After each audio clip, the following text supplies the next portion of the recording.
नमस्कार. आजचा विषय आहे की गहू पेरणी कशी करावी. एका शेतकऱ्याने मला कमेंट्समध्ये विचारलं होतं की गहू पेरणीवर व्हिडिओ बनवा. तर आज दिनांक 29/12/2025. तर आज आपण गहू पेरणीला झालेलो आहोत. हे बघू शकता आपण वापस सोडलेलं आहे ते. अशा पद्धतीने आपलं वापस सोडलेले आहेत. तर शक्यतो मी 4 काकरेवच गहू पेरणी करतो. लहान ट्रॅक्टर असल्यामुळे मोठ्या ट्रॅक्टर 7 फणी वर पेरणी करतात, पण मी शक्यतो 4 किंवा 5च फणावर काम करतो गहू टाकणीचं. तर गव्हाला तुम्हाला सेटिंग आता सध्याला चालू आहे. गव्हाला सेटिंग कशी लावलेली आहे ती तुम्हाला दाखवतो मी.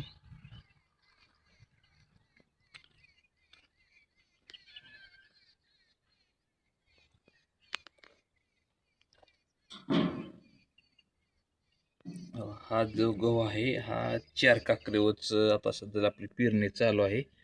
तर ही 4 नंबरची आपण व्हील्स वापरतो गव्हाला. मग ह्या बारक्या साऱ्यात तुम्ही 5 काकरी जरी गहू टाकला तरी काही अडचण येत नाही. पण माझं 7 फणी अवजार असल्यामुळे 5 काकऱ्याचं अंतर समान मला करता येत नाही. मग मी ही 4 नाळ्यावरच गहू पेरणी करतो. तर ही जी घेरची पट्टी आहे का नाही, ही जी घेरची पट्टी आहे ना, ब्याच्या आकारानुसार द्या. म्हणजे एवढं बी उचललं पाहिजे बघा. किती बी उचललंय बघितलं का? 1 2 3 4 5 6 6 7 बी प्रत्येक कप्प्यात असं उचललं जाते. एवढं बी उचललं असंच घेरची पट्टी द्यायची ही 4 काकऱ्यावर. तर अर्ध्या एकराला आपल्याला 20 किलो बियाणं जाते. 4 काकरी असू द्या किंवा 5 काकरी असू द्या, अर्ध्या एकराला बियाणं 20 किलो जातं. मटेरियल बी त्याच पट्टीने, म्हणजे मालकाच्या ह्याच्यावर आहे. मटेरियल किती टाकायचे, 2 पिशव्या 1 पिशवी. ही आपण 2 नंबरची व्हील्स मटेरियलला जोडलेली आहे बघा. एक आहे तर बंदची टोप नाहीत. ही 2 नंबरची व्हील्स आहे. आपल्याकडं बकासूर म्हणजे 1 नंबरची व्हील्स आहे.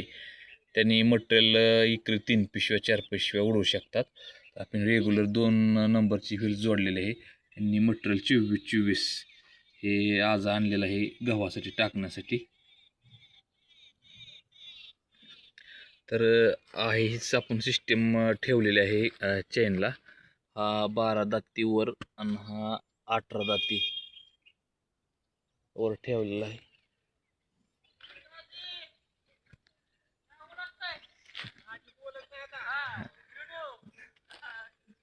तर अशी आपण गहू पेरणी सेटिंग लावलेली आहे. धन्यवाद.